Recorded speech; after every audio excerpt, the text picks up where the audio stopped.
বইল মাহারাইলাম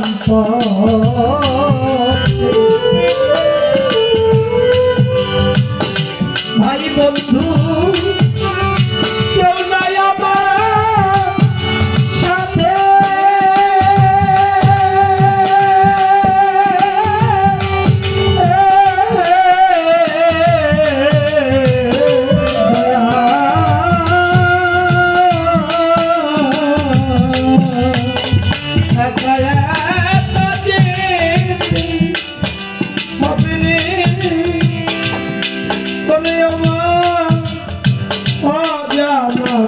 পথে হয়ে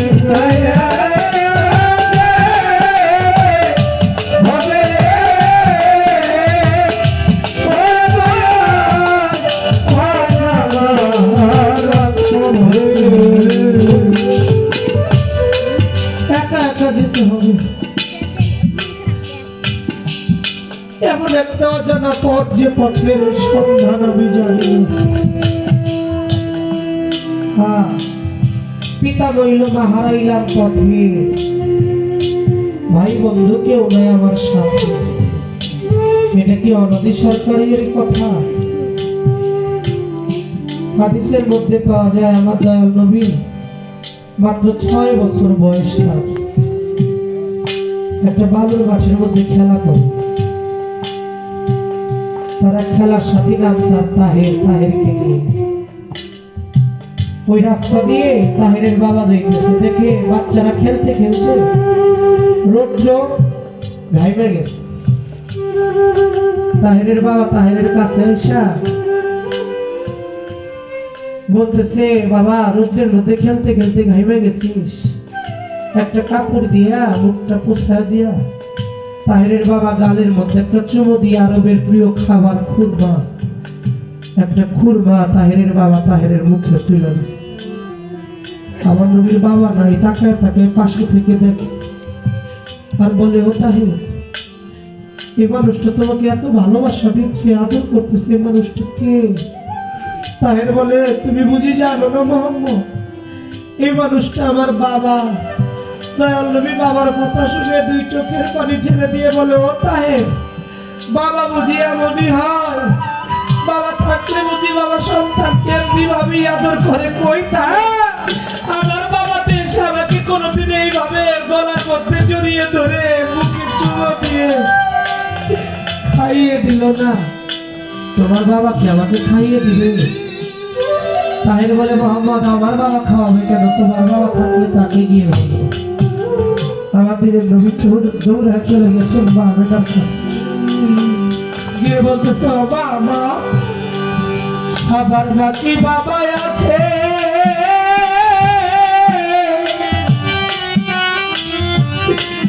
কেন আমার বাবা না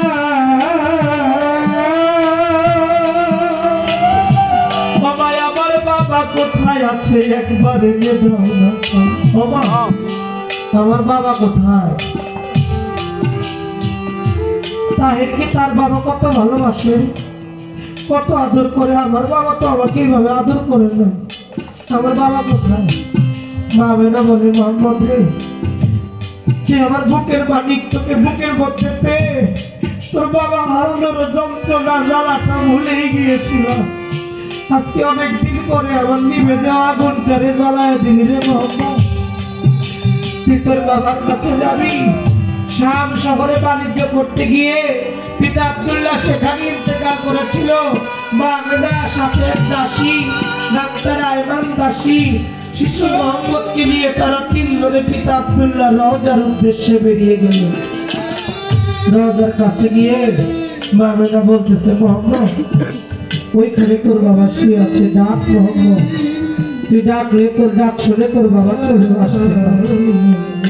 আমার দিনের নবী বাবার রওজার পাশে গিয়ে বলে, ও বাবা, বাবা, প্রত্যেকটা সন্তান তার বাবার ভালোবাসা পায়, আমিও তো তোমার সন্তান।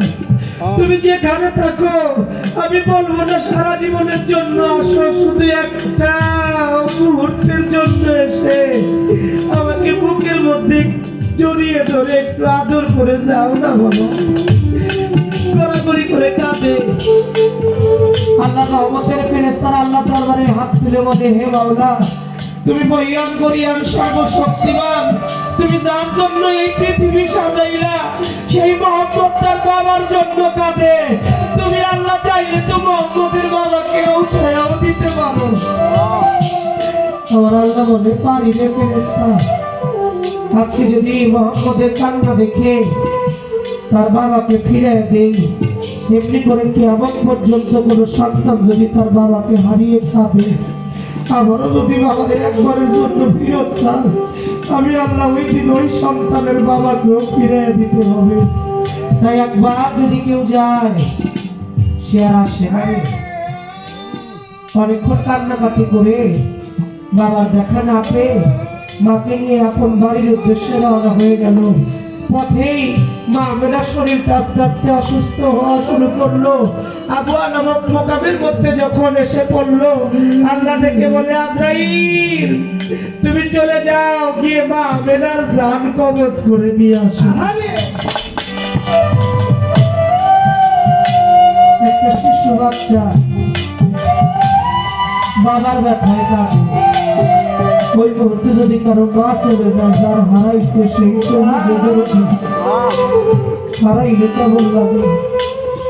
আমার দয়াল নবী মা আমেনাকে ডাকে, মা, মা, মা কোনো কথা বলে না, শরীর ধরে ঝাঁকি দেয়, মা তুমি কি আমার সাথে রাগ করছো? মা, বাড়ি যাবা না?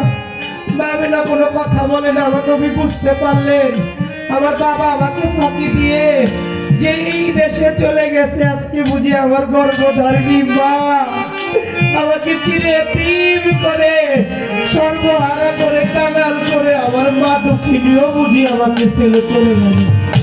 আমি কার কাছে গিয়ে প্রাণ জুড়াবো? কোথায় গিয়ে শান্তি পাবো? কারে আমি মা বলে ডাকবো? আমি যে এতিম হয়ে গেলাম।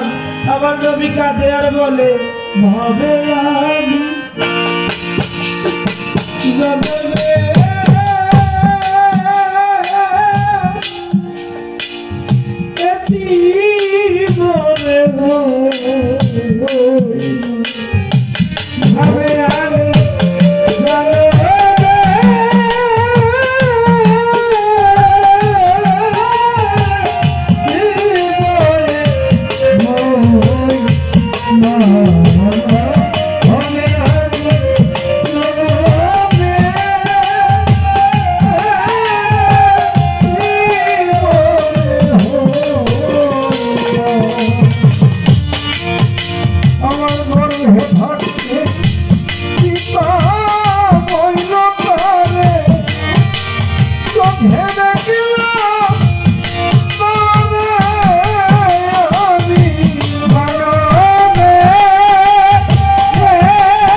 আমার শিশু